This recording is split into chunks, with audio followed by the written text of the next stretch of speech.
उत्तल लेंस का नाम ही सिंपल माइक्रोस्कोप है। इस उत्तल लेंस की खासियत क्या होगी? फोकस कम रहेगा। फोकस कम रखेंगे तो क्षमता ज्यादा होगा, और क्षमता ज्यादा होगा तो ज्यादा बड़ा इमेज देने में सक्षम होगा। तो एक उत्तल लेंस को ही हम लोग सरल सूक्ष्मदर्शी की तरह मानते हैं। ये मान लीजिए कि हमारे पास एक उत्तल लेंस है, अब इसकी फोकस छोटी है, इसकी क्षमता ज्यादा है। इस लेंस को आवर्धक लेंस भी कहते हैं, ठीक है ना। अब इसके माध्यम से हमें छोटे वस्तुओं को देखना है, तो इसका प्रिंसिपल एक्सिस है। इसका फोकस मान लो इधर यहां पर है ए।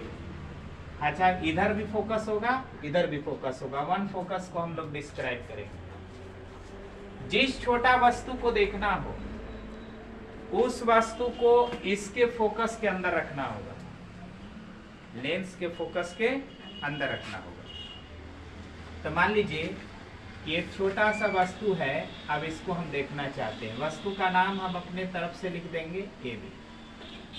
तो इसका इमेज कहाँ बनेगा? अगर ये फोकस के अंदर होगा तो इसका इमेज बनेगा, एक किरण पैरेलल चलेगा प्रिंसिपल एक्सिस के, अभी दूसरे साइड के फोकस से पार करेगा। इधर पहला फोकस तो इधर दूसरा, और दूसरा किरण जाएगा ऑप्टिकल सेंटर से। कहां से? दूसरा किरण ऑप्टिकल सेंटर से हमें पार कराना है। कहां से पार कराना है? ऑप्टिकल सेंटर से। थोड़ा सा इमेज में ज्यादा क्लियर से होना चाहिए। फोकस यहां पर, दूसरा कहां से पार करा दें? ऑप्टिकल सेंटर से। तो इधर तो ये मिलेगा नहीं, क्योंकि इधर तो एक्सटेंड कर रहा है, फैल रहा है। तो वस्तु किधर दिखेगा? इमेज ई किरणों को आप ऐसे डाइवर्ट करोगे, ऐसे मिलाओगे तो इधर दिखेगा। तो इसको हम लोग शिफ्ट करेंगे पीछे, ऐसे इसको शिफ्ट करेंगे ऐसे, तो यहाँ पर दिखना इमेज शुरू हो जाएगा। यहाँ पर दिखाई देगा क्या? इमेज। अच्छा, इमेज को ध्यान से देखो तो इमेज आपको वस्तु की तुलना में बड़ा दिख रहा है। अब इस इमेज का नाम दे देते हैं ए डैश बी डैश। बड़ा इमेज दिखेगा, ये छोटा वस्तु का बड़ा इमेज दिखेगा, सीधा दिखेगा। और कहाँ दिखेगा? तो इसको हम एडजस्ट करते हैं ऐसे कि स्पष्ट दर्शन के न्यूनतम दूरी यानी 25 सेंटीमीटर पर दिखाई दे। 25 सेंटीमीटर एक खास वैल्यू है, इसलिए खास सिंबल डी लिखते हैं। क्या लिखते हैं? Capital D. चूंकि बाएं साइड है, तो बाएं साइड है तो किस में होगा? माइनस में। यही इसका इमेज बनाने का टेक्नोलॉजी होगा। सरल सूक्ष्मदर्शी में इमेज प्राप्त करना हो तो वस्तु को फोकस के अंदर रखेंगे, इससे इसका काल्पनिक सीधा और बड़ा प्रतिबिंब वस्तु की ओर ही मिल जाएगा। कहां पर मिलेगा? लेंस से 25 सेंटीमीटर की दूरी पर मिलेगा। अब इस पर हमें मैग्निफिकेशन निकाल देना है। इसी पर हमें क्या निकाल देना है?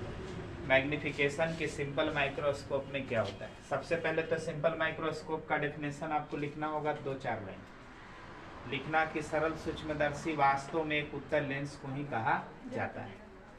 ऐसा उत्तल लेंस जिसकी फोकस कम हो तथा क्षमता ज्यादा हो, इस लेंस को आवर्धक लेंस भी कहते हैं। इतना लिखने के बाद, इतना तो लिख लोगे, इतना लिखने के बाद आपको लिखना पड़ेगा कि सरल सूक्ष्मदर्शी में वस्तु का प्रतिबिंब प्राप्त करने के लिए वस्तु को लेंस के फोकस के अंदर रखते हैं।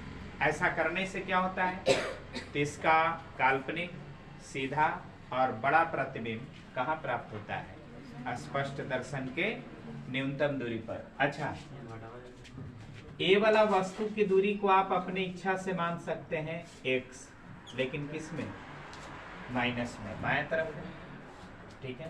तो ये इमेज का चित्र आपको बनाना होगा। इतना चित्र बनाइए, फिर आपको इस पर मैग्निफिकेशन निकाल कर दिखा, ठीक है ना।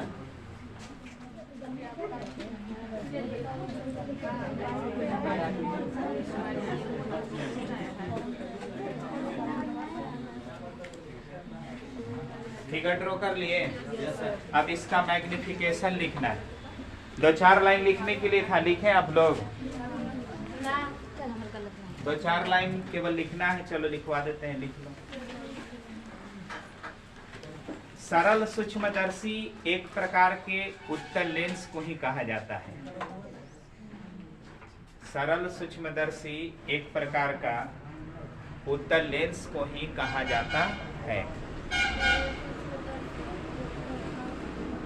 इसका फोकस छोटा तथा क्षमता अधिक होती है। इसका फोकस छोटा तथा क्षमता अधिक होती है।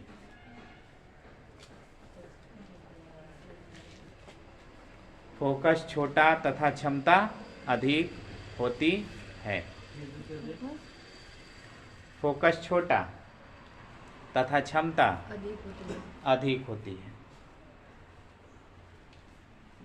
इसे आवर्धक लेंस भी कहते हैं। इसे आवर्धक लेंस भी कहते हैं। Paragraph change. जिस वस्तु का बड़ा प्रतिबिंब प्राप्त करना होता है, जिस वस्तु का बड़ा प्रतिबिंब प्राप्त करना होता है, उस वस्तु को, जिस वस्तु का बड़ा प्रतिबिंब प्राप्त करना होता है, उस वस्तु को लेंस के फोकस के अंदर रखते हैं। जिस वस्तु का बड़ा प्रतिबिंब प्राप्त करना होता है, उस वस्तु को लेंस के फोकस के अंदर रखते हैं।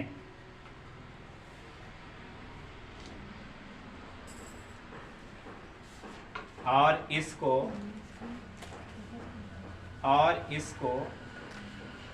इस तरह से व्यवस्थित करते हैं कि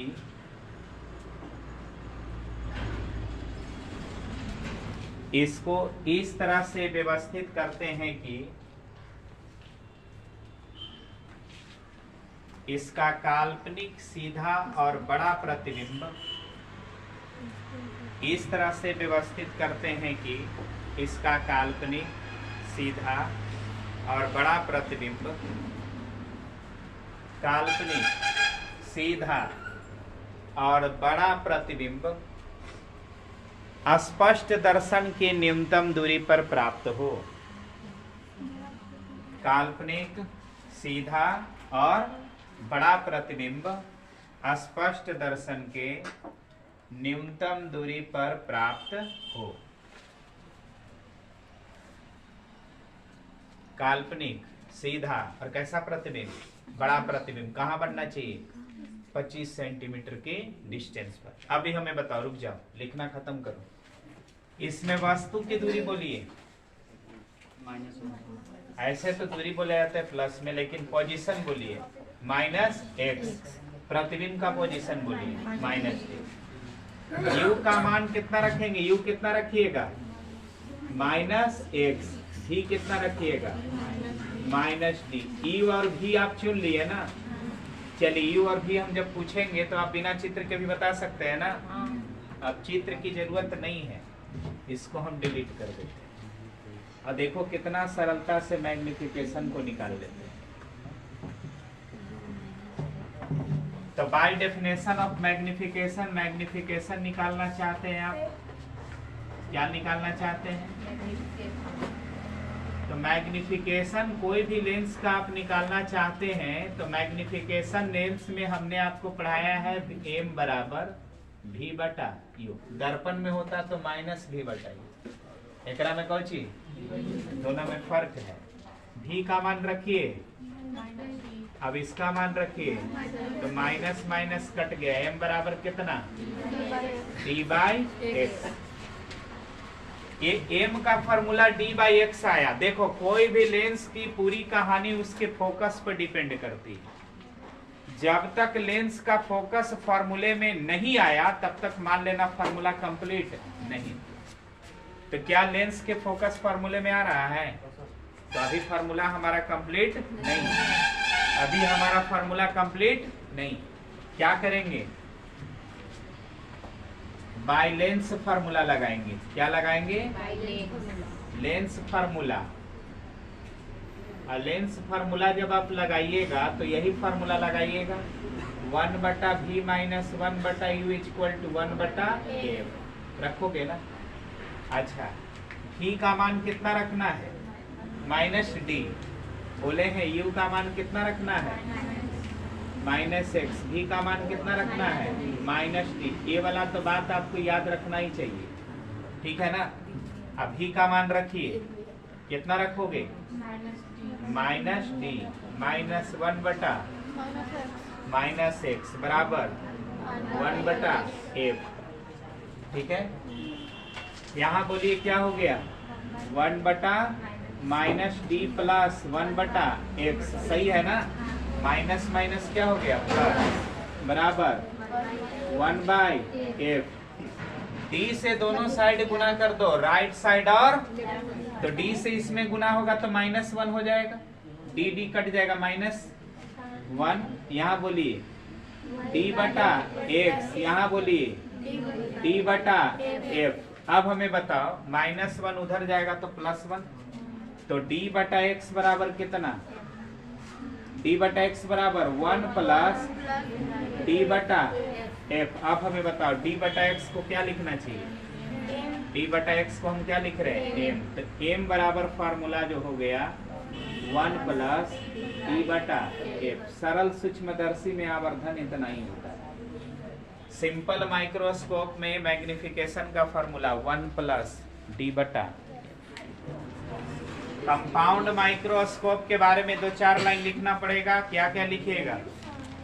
संयुक्त सूक्ष्मदर्शी बहुत ही प्रबल सूक्ष्मदर्शी होती है, यह छोटे से छोटे वस्तुओं का कई गुना बड़ा प्रतिबिंब प्रदान करती है।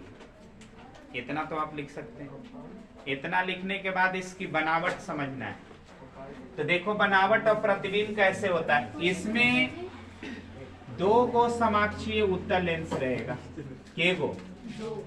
2 गो समाक्षीय उत्तल लेंस रहेगा। दोनों लेंस का आकार थोड़ा डिफरेंट होता है, एक छोटे आकार का, एक बड़े आकार का। इसका द्वारक छोटा, इसका द्वारक बड़ा। द्वारक मने साइज। बात मत करो,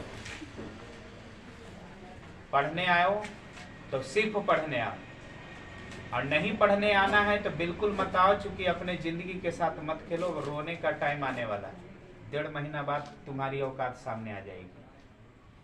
1.5 महीना बाद तो बाप को क्या दिए, समाज को क्या दिए, उस सब पूछे लगेगा कि कौन रिजल्ट, बुझा जाएगा। और अगर जो फेल हो गया उसके बाबूजी हमसे मिल जाते हैं ना, तो हम कहते हैं कि बेकार उसको आप पैदा कर दिए। अब पैदा किए तो किए, उसको पढ़ाई करने के लिए काहे कर दिए? सबसे बेवकूफ आप थे। आप अपने बच्चे को नहीं पहचान पाए, सबसे बड़ी गलती आपकी। जब देखिए कि इसमें पढ़ने का गुण है तब पढ़ाइए, पढ़ने का गुण नहीं है मत पढ़ाइए। तो हम एकदम सख्त है इस सब के मामले में। अगर देख रहे हैं कि बच्चे में पढ़ने का गुण है, लालसा है, इच्छा है, पढ़ाइए उसको पढ़ाना ही चाहिए। वैसे बच्चों को ना पढ़ाएंगे तो माता पिता शत्रु है। अब देख रहे हैं कि बच्चा को बिल्कुल पढ़ने की इच्छा नहीं है, उसको जबरदस्ती पढ़ा रहे हैं, मनवांछित उसका कार्य नहीं करने के लिए अनुमति दे रहे हैं, तो आप उसका टाइम भी बर्बाद कर रहे हैं और जिंदगी भी बर्बाद कर रहे हैं। उसके बदले उसको जिस काम में मन लगता था ना वही करवाते, उसी में वो सफल हो जाता। जबरदस्ती में देखा हिसकी करने वाला काम सबसे ज्यादा हिंदुस्तान में होता है कि वो आधा टकला हो गया तो हम भी पूरा टकला होकर घूमेंगे। ना पढ़ने का मन है मत पढ़ाई कीजिए, पढ़ने का मन है तो पढ़िए। कोई जरूरी थोड़ी ना है कि सफलता केवल एजुकेशन के लाइन से मिलता है। ऐसा नहीं क्या पढ़ लिख कर लेंगे तो अफसरे बन जाएंगे, डॉक्टरे बन जाएंगे। पढ़ लिख करके आपको बादाम भी बेचना पड़ सकता है, क्योंकि आपकी क्वालिटी पढ़ाई नहीं होगी। 2 गो लेंस होगा, एक छोटे द्वारक वाला, एक बड़े द्वारक वाला। छोटा द्वारक वाला लेंस वस्तु की ओर रखना है, जिधर आप वस्तु रखेंगे जिसको आप देखना चाहते थे। बड़े द्वारक वाला लेंस आंख के पास रखना है। छोटे द्वारक वाला लेंस का फोकस बड़ा होगा और बड़े द्वारक लेंस का फोकस छोटा होगा। इसकी फोकस बड़ी होगी तो इसकी क्षमता कम होगी, इसकी फोकस छोटी होगी तो इसकी क्षमता ज्यादा होगी। दोनों लेंसों को आप एक ही प्रिंसिपल एक्सिस पर एडजस्ट करेंगे, वरना एक्सियल एरर क्रिएट हो जाएगा, अक्षीय त्रुटि। और इसको ऐसा व्यवस्था किया जाता है कि इन दोनों लेंसों के बीच की दूरी को बढ़ा घटा सकते हैं। इन दोनों लेंसों के बीच की दूरी को सूक्ष्मदर्शी की लंबाई कहते हैं। इसको आप बढ़ा सकते हैं या घटा सकते हैं। इसके लिए यहाँ पर एक दंड चक्र लगा रहता है, इसको इसे खोलते हो कसते हुए आप देखे होंगे देखने के लिए, तो ये एडजस्ट किया जाता है आगे पीछे, ठीक है। इसका नाम है अभिदृश्यक या वस्तु लेंस। कौन सा लेंस? अभिदृश्यक, इसका नाम है। और जो आंख के पास रहेगा उसका नाम क्या होगा? नेत्रिका। और दोनों आवर्धक लेंस है, चूंकि दोनों उत्तल लेंस है तो 2 बार मैग्निफिकेशन हो जाएगा, 2 बार प्रतिबिंब बड़ा बन जाएगा, ठीक है ना। जिस छोटे वस्तु को आपको देखना हो उस छोटे वस्तु को अभिदृश्यक के फोकस के बाहर रखना है। इसका फोकस मान लो इस साइड है, एक पहला, एक इधर भी होगा, इसके लिए तो इधर आएगा, अब इसके लिए इधर जाएगा। यहां पर आप छोटे से वस्तु को रख दीजिए। अच्छा, छोटा वस्तु का नाम हम अपनी इच्छा से दे देते हैं ए बी। ये अभिदृश्यक इसका वास्तविक उल्टा और बड़ा प्रतिबिंब बना देगा। क्या बना देगा? वास्तविक उल्टा और बड़ा प्रतिबिंब। तो कैसे बनाएगा? एक किरण प्रिंसिपल एक्सिस के पैरेलल जाएगा, ये दूसरी साइड फोकस से पार करेगा। यहां से पार हुआ है तो एक फोकस यहाँ है तो दूसरा फोकस यहाँ। दूसरा किरण कहां से पार करेगा? ऑप्टिकल सेंटर से, और बिना डाइवर्ट किए इस किरण को कहीं ना कहीं हिट कर देगा। तो यहाँ पर हिट कर गया, यहाँ पर इंटरसेक्ट कर दिया ना, यहाँ बना दिया क्या? इमेज। क्या बना दिया? इमेज। इमेज को ऐसे एडजस्ट करते हैं, इसको थोड़ा पीछे करने की जरूरत पड़ता है या इसको थोड़ा आगे करने की जरूरत पड़ता है। ऐसा करने से क्या होता है कि यह जो इमेज बना है किसने बनाया है? अभिदृश्यक ने। वह इमेज इसके लिए वस्तु बन जाता है। क्या बन जाता है? वस्तु। तो इसको हम थोड़ा आगे पीछे एडजस्ट करते हैं, लेंस को यहां से हटा करके थोड़ा पीछे ले आते हैं। कहां ले आते हैं? इसको हम लोग एडजस्टिंग कहते हैं। सूक्ष्मदर्शी को क्या करना? एडजस्ट कर देना। प्रिंसिपल एक्सिस, यहां पर हमने दूसरे लेंस को थोड़ा सा पीछे की ओर शिफ्ट कर दिया, ठीक है। अब शिफ्ट किया,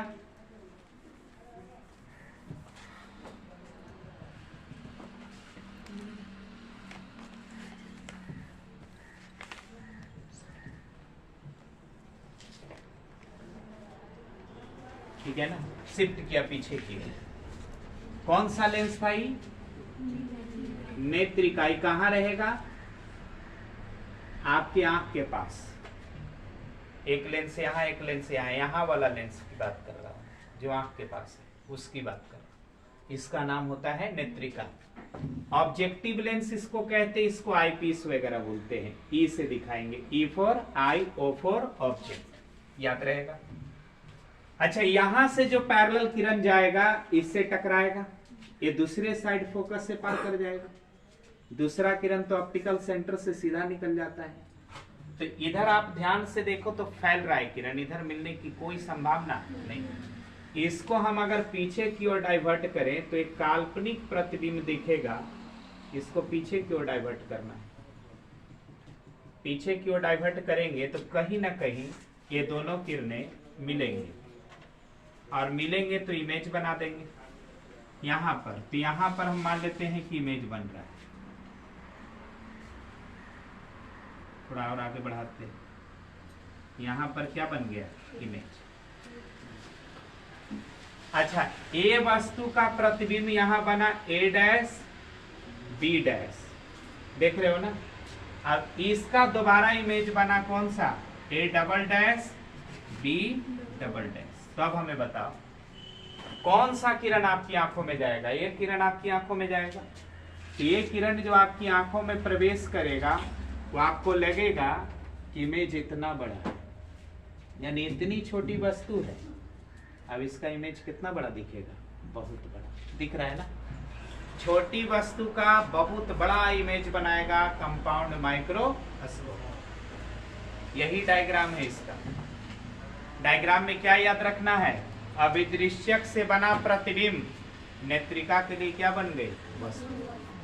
अच्छा, ये जो बनेगा ना जो प्रतिबिंब, वह 25 सेंटीमीटर की दूरी पर होना चाहिए। कहाँ होना चाहिए? यानी आंख से या लेंस से कितना दूरी पर? स्पष्ट दर्शन के न्यूनतम दूरी पर। अच्छा, ये जो प्रतिबिंब बनाया अभिदृश्यक, ये प्रतिबिंब की दूरी कौन सा है? भी नोट। नोट लिखेंगे, समझ जाना ऑब्जेक्टिव। यह वस्तु के लिए है तो ये वाला वस्तु की दूरी क्या लिखेंगे? You note. प्लस में कि माइनस में? बाएं तरफ है, माइनस में। किसमें? माइनस में। पोजीशन को ध्यान रखिए। यू नोट है अभिदृश्यक लेंस के लिए वस्तु की दूरी, भी नोट है अभिदृश्यक लेंस के लिए प्रतिबिंब की दूरी। नेत्रिका के लिए, नेत्रिका का फोकस यहां पर है, तो बताओ Fe। तो अभिदृश्यक के द्वारा बना प्रतिबिंब नेत्रिका के फोकस के कहां है? अंदर है। तो ए वाला दूरी को हम अपनी इच्छा से कितना मान लेंगे? x। क्या मान लेंगे? x मान भी सकते हैं, नहीं भी मानेंगे चूंकि यूज होगा नहीं इसमें। तो यहां पर याद रखना, अभिदृश्यक के द्वारा बनाए गए प्रतिबिंब को नेत्रिका को आगे पीछे खिसकाकर ऐसे व्यवस्थित करते हैं कि यह प्रतिबिंब नेत्रिका के फोकस के अंदर आ जाए, फोकस के अंदर भी आ जाए। अब इसका दोबारा प्रतिबिंब कहां बने? स्पष्ट दर्शन के न्यूनतम दूरी पर और वस्तु के तुलना में काफी बड़ा होता है ना? काफी बड़ा। ये है आपका कौन सा स्कोप? Compound microscope. ठीक है, तो अब इसमें आप लोग को हेडलाइन बनाना चाहिए। परिचय तो वही है, कंपाउंड माइक्रोस्कोप एक ऐसा प्रबल सूक्ष्मदर्शी होता है जो छोटे से छोटे वस्तुओं का बड़ा से बड़ा प्रतिबिंब बनाता है, बहुत बड़ा प्रतिबिंब बनाता है। अब बनावट और प्रतिबिंब निर्माण में आपको यही सब चित्र के बारे में क्या करना होगा? लिखना होगा। अच्छा, चित्र को देख करके ही लैंग्वेज तैयार की जाती है। ये बात हम कई बार आपको बोल चुके हैं कि हमारे भरोसे भाषा पर न निर्भर करो। हमारी भाषाएं बदल सकती है, आशाएं बदलती नहीं, अर्थ नहीं बदलेगा। तो इसके बारे में अगर हमें 2-4 शब्द लिखने की जरूरत पड़े तो क्या लिखेंगे? तो लिखेंगे कि इसमें समाक्षीय 2 उत्तल लेंस होता है। एक लेंस वस्तु की ओर होता है, इसे अभिदृश्यक कहते हैं। इसका द्वारक छोटा और फोकस बड़ा होता है। दूसरा लेंस नेत्रिका के पास, आंख के पास होता है, इसे नेत्रिका कहते हैं। इसका द्वारक बड़ा और फोकस छोटा होता है। जिस छोटे वस्तु, दोनों लेंसों के बीच की दूरी को सूक्ष्मदर्शी की लंबाई कहते हैं। यह सूक्ष्मदर्शी की लंबाई को सरलता से हम बढ़ा सकते हैं या घटा सकते हैं। सूक्ष्मदर्शी की लंबाई कहां से कहां तक है? इस लेंस से इस लेंस तक। ये सूक्ष्मदर्शी की क्या है? लंबाई है। इसको हम आसानी से बढ़ा घटा सकते हैं। जिस छोटे वस्तु को देखना होता है उसे अभिदृश्यक के बाहर, फोकस के बाहर रखते हैं, जिससे इसका वास्तविक उल्टा और बड़ा प्रतिबिंब नेत्रिका के फोकस के अंदर प्राप्त होता है। नेत्रिका इसका पुनः काल्पनिक, अब इस वस्तु के तुलना में तो सीधे है ना, दोनों नीचे है तो क्या मानेंगे? सीधा है, भी नीचे की ओर, अभी नीचे की ओर। पहला के तुलना में उल्टा है लेकिन बीच के तुलना में सीधा है। तो बना लेंगे, उसमें भी जाएगा। हाँ जाएंगे। इसके बाद ये चित्र बनाना है। हेडलाइन क्या बनाना है? प्रतिबिंब बनावट तथा प्रतिबिंब निर्माण। और जे बात हम बोल रहे हैं ना, वही बात आप अपने भाषा में लिख देना। चित्र को देख करके अब तो लिखना सीखो। अब अंतिम स्टेट में है। शुरू से तो हम लैंग्वेज लिखवाते रहे और बार बार ये दोहराते रहे कि लैंग्वेज कुछ नहीं है, चित्र की जानकारी होती है। ज्योमेट्रिकल कंडीशन आपने क्या बनाया है उसको आप शब्दों के रूप में बयां कर दीजिए। इसी को हम लोग क्या कहते हैं? भाषा। अरे भाषा के चक्कर में कॉन्सेप्ट अगर आपका गड़बड़ा गया तो भाषा रखल रह जाएगा। चित्र बनाइए, जगह छोड़ दीजिएगा। आपको अनुमानता कितना कितना लिखना चाहिए उतना आप तो एक्सपीरियंस आ गया। चित्र बनाना है। टॉपिक क्या बनाइए? बनावट तथा प्रतिबिंब निर्माण। टॉपिक बनाने के बाद चित्र बनाइए। बाएं तरफ है, माइनस में होगा। हमको x की जरूरत नहीं पड़ेगा। क्यों नहीं जरूरत पड़ेगा, जरा सुनो। कल के लेंस में सरल सूक्ष्मदर्शी में आपने देखा कि वस्तु फोकस के अंदर था। पहला तो देखा कि आपका उत्तल लेंस था, देखो ये भी उत्तल लेंस है। उसमें आपने देखा कि वस्तु फोकस के अंदर था, इसमें भी वस्तु फोकस के अंदर है। इसका प्रतिबिंब उसमें कहाँ बना था, 25 सेंटीमीटर पर, इसमें भी कितना बना, यानी यह कैसा बिहेव कर रहा है, सरल सूक्ष्मदर्शी की तरह ये वाला लेंस बिहेव कर रहा है कि नहीं। ऑल एंड ऑल कंडीशन इसमें अलाउड हो गया ना। तो आप इसके लिए सिंपल माइक्रोस्कोप का मैग्निफिकेशन तो जानबे करते, 1+d/f। फर्क कितना होगा तो खाली लिखेंगे 1+d/f e। याद रखे लगे कि ई फॉर आई, आंख के पास वाला लेंस, ठीक है ना। चलिए इतना चित्र बनाइए, चित्र बनाइए।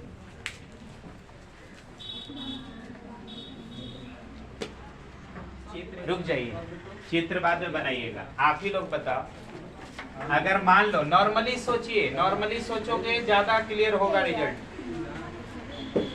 मान लीजिए कि इसका मैग्निफिकेशन 3 है, इसका मैग्निफिकेशन कितना है, 3 है। तो इसका मतलब ये हुआ कि वस्तु से 3 गुना प्रतिबिंब बड़ा बनाएगा। ये तो स्वाभाविक, जितना मैग्निफिकेशन है उतना ही गुना इमेज बन जाता है। तो मान लो कि ये 2 सेंटीमीटर का वस्तु रखोगे तो कितना दिखेगा, तो 3 मैग्निफिकेशन है ना, तो 2 गुने 3 यानी 6 सेंटीमीटर का ये वस्तु कितना का बन जाएगा प्रतिबिंब, 6 का। अब इसका मैग्निफिकेशन हम ले लिए 4, तो ये कितना बन जाएगा, इससे जो बना वो कितना बन जाएगा, 4 है ना।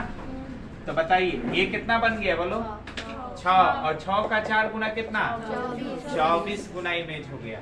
यानी 2 सेंटीमीटर का वस्तु रहेगा, अब कितना सेंटीमीटर का प्रतिबिंब दिखेगा, 24 सेंटीमीटर का। कितना गुना बढ़ गया, 12 गुना बढ़ा। तो देखिए तो मैग्निफिकेशन इसका 3 गुना, अब इसका 4 गुना, तो टोटल मैग्निफिकेशन कितना गुना, 4 हो रहा है ना गुना। इसका मैग्निफिकेशन अब इसका मैग्निफिकेशन दोनों को मल्टीप्लाई कर देंगे तो कंपाउंड माइक्रोस्कोप का मैग्निफिकेशन मिल जाएगा। फील आया क्या हुआ, अरे ये कितना था, इसका मैग्निफिकेशन हम कितना मान रहे हैं, आर्बिट्रेरी मन से कितना मान रहे हैं, 3। तो इसका मतलब है कि 2 सेंटीमीटर का भी वस्तु रखेंगे तो इसका 3 गुना इमेज यहाँ बनाएगा बड़ा। तो 3 दूनी 6। अच्छा ये 6 सेंटीमीटर का वस्तु हो गया इसके लिए। अब ये कितना गुना बनाएगा, तो 6 चौके 24, यानी शुरू में कितना वस्तु था, अंत वाला कितना दिख रहा है, 24। कितना गुना बड़ा दिख रहा है, 12 गुना कैसे रहा है, तो 3 गुना गुने 4 गुना, कितना गुना, यानी कंपाउंड माइक्रोस्कोप का मैग्निफिकेशन पता करना हो तो अभी दृश्यक का मैग्निफिकेशन और नेत्रिका का मैग्निफिकेशन दोनों को मल्टीप्लाई कर देंगे, कंपाउंड माइक्रोस्कोप का मैग्निफिकेशन मिल जाएगा। तो अब नेत्रिका का मैग्निफिकेशन तो हमको पता है, क्योंकि नेत्रिका एक सरल सूक्ष्मदर्शी जैसा बिहेव कर रहा है। कारण क्या है कि सरल सूक्ष्मदर्शी जैसा बिहेव कर रहा है, तो तमाम कंडीशन जो सरल सूक्ष्मदर्शी के लिए जरूरी थी वो तमाम कंडीशन इसमें आ चुके हैं। सरल सूक्ष्मदर्शी में उत्तल लेंस होना चाहिए, लो भैया उत्तल लेंस, उसकी वस्तु फोकस के अंदर होना चाहिए, इसका फोकस के अंदर वस्तु, प्रतिबिंब बनना चाहिए स्पष्ट दर्शन की न्यूनतम दूरी पर, काल्पनिक सीधा। तो ये देखो स्पष्ट दर्शन की न्यूनतम दूरी पर, अब इस तुलना में सीधा भी है और काल्पनिक भी, सब कुछ इसमें है। तो ये वाला बिहेव कर रहा है सिंपल माइक्रोस्कोप। तो इसका मैग्निफिकेशन अगर लिखना हो तो इसके मैग्निफिकेशन को हम ME लिखेंगे। क्या लिखेंगे, 1+D/में F के जगह FE केवल इस बात के लिए कि याद रहे कि E फॉर आई, आई माने आंख के पास वाला नेत्र, नेत्रिका। कौन सा, नेत्रिका। तो नेत्रिका लेंस में मैग्निफिकेशन इतना हो गया। अच्छा ए लेंस तो एक साधारण लेंस है, जिसका फोकस बड़ा हो वो एक साधारण लेंस हो गया, उसकी क्षमता कम हो गई।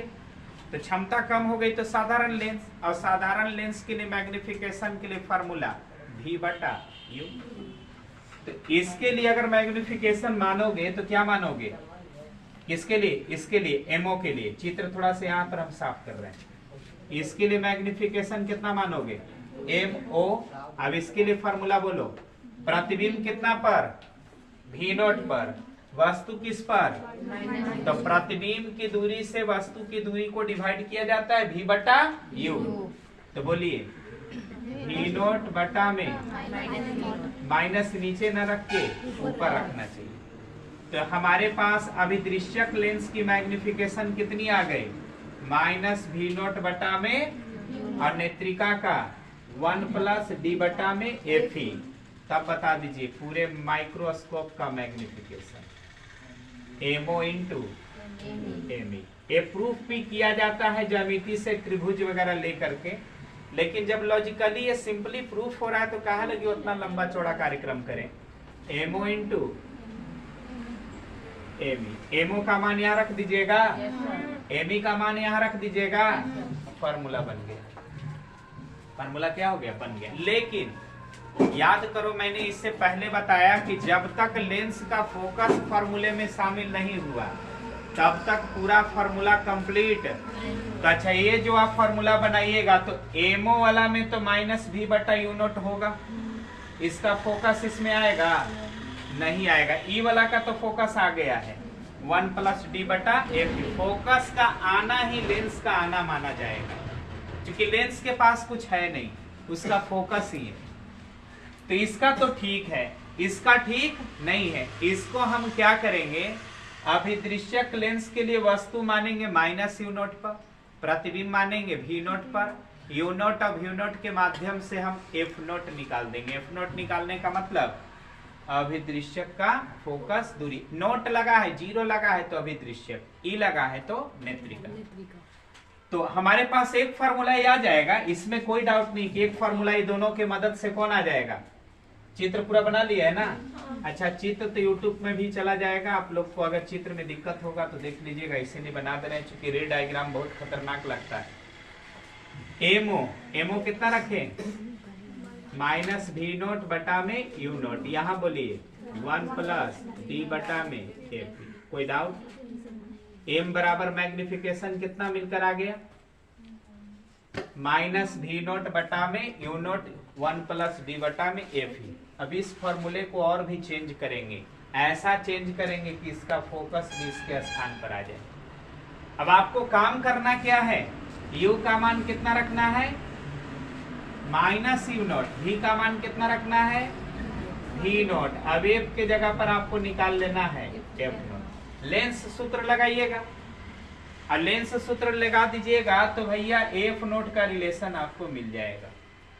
और जहां पर ए वाला कोशिश करना कि भी नोट बटा यू नोट ले आए, अब भी नोट बटा यू नोट जो भी आएगा वो एफ नोट के टर्म में आएगा। किसके टर्म में आएगा, अब बोला यहाँ रख देंगे, थोड़ा बहुत इधर उधर मैथमेटिकल कंडीशन लगा करके एक और नए फार्मूला की ओर चले।